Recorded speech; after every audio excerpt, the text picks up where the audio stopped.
बच्चू कडू यांच्या अन्नत्याग आंदोलनाचा आजचा चौथा दिवस आहे। शेतकरी कर्जमाफीसह इतर मागण्यांसाठी बच्चू कडू हे आंदोलन करतात। बच्चू कडूंच्या मागण्या मान्य करा, प्रहारच्या कार्यकर्त्यांची प्रशासनाकडे ही मागणी आहे। खासदार निलेश लंकेंनी बच्चू कडूंना उपोषणस्थळी भेट दिली। उद्या बच्चू कडूंच्या आंदोलनाला संभाजीराजे छत्रपती देखील भेट देणार आहेत। दरम्यान बच्चू कडू यांच्या मागण्या काय आहेत पाहूयात ग्राफिक्सच्या माध्यमातून। शेतकऱ्यांना संपूर्ण कर्जमाफी द्यावी, शेतमालाला MSP वर 20% अनुदान द्यावं, दिव्यांग आणि विधवा महिलांना 6,000चं मानधन द्यावं। 6 एप्रिल 2023 रोजी झालेल्या बैठकीच्या इतिवृत्तानुसार शासन निर्णय काढावेत। सध्या अडचणीत असलेल्या घटकांना सन्मानजनक घरकुल द्यावं। ग्रामीण भागातील घरकुलासाठीही समान निकष लागू करून किमान 5 लाखांचं अनुदान द्यावं। आत्महत्याग्रस्त शेतकरी कुटुंबांना स्वतंत्र मंडळ स्थापन करून 10 लाखांची आर्थिक मदत करावी। रोजंदारी करणाऱ्या सर्व मजुरांना MREGS मध्ये घेण्यात यावं। फळ पिकात 3:5 प्रमाण लागू करत MREGS मध्ये जोडण्यात यावं। दररोज होणाऱ्या श्रमाच्या बदल्यात मजुरांना 1,000 रुपये मजुरी द्यावी। संजय गांधी योजनेत पात्र लाभार्थ्यांना तात्काळ संपूर्ण मंजूर रक्कम देण्यात यावी।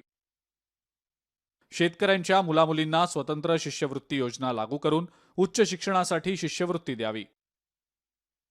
100% दिव्यांग व्यक्तींना शासकीय नोकरीत 5% आरक्षण देण्यात यावं।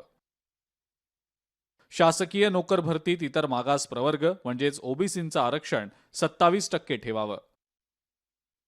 शेतमाल विमा योजनेचा लाभ थेट शेतकऱ्यांच्या खात्यावर द्यावा आणि विमा हप्त्याचे 50%पेक्षा जास्त शुल्क शासनानं द्यावं।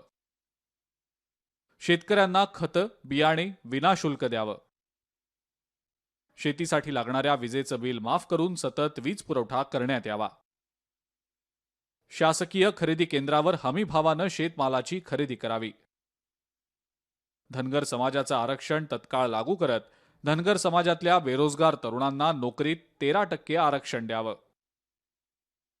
पालकमंत्री चंद्रशेखर बावनकुळेजी हे संपर्कामध्ये आहेत प्रशासनाच्या, आणि ते प्रशासनाच्या माध्यमातून त्यांच्याशी जो काही त्यांचा डायलॉग आहे तो चाललेला आहे, तर मी निश्चितपणे त्या संदर्भात पालकमंत्री चंद्रशेखर बावनकुळेजी लक्ष घालतील। बच्चू भाऊ 4 दिवसापासून अन्नत्याग करत आहोत। तर माझे महाराष्ट्रातील तमाम शेतकऱ्यांना विनंती, महाराष्ट्रातील तमाम शेतकरी संघटनांना विनंती आहे की आपण सर्वांनी या लढ्यामध्ये उतरलं पाहिजे।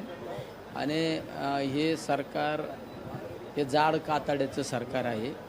या सरकार असं उपोषण अन्नत्याग करून हे झुकणं असं मला वाटत नाही। त्यासाठी शेतकऱ्यांनी आता आंदोलनात जास्तीत जास्त शेतकऱ्यांनी सहभागी झालं पाहिजे।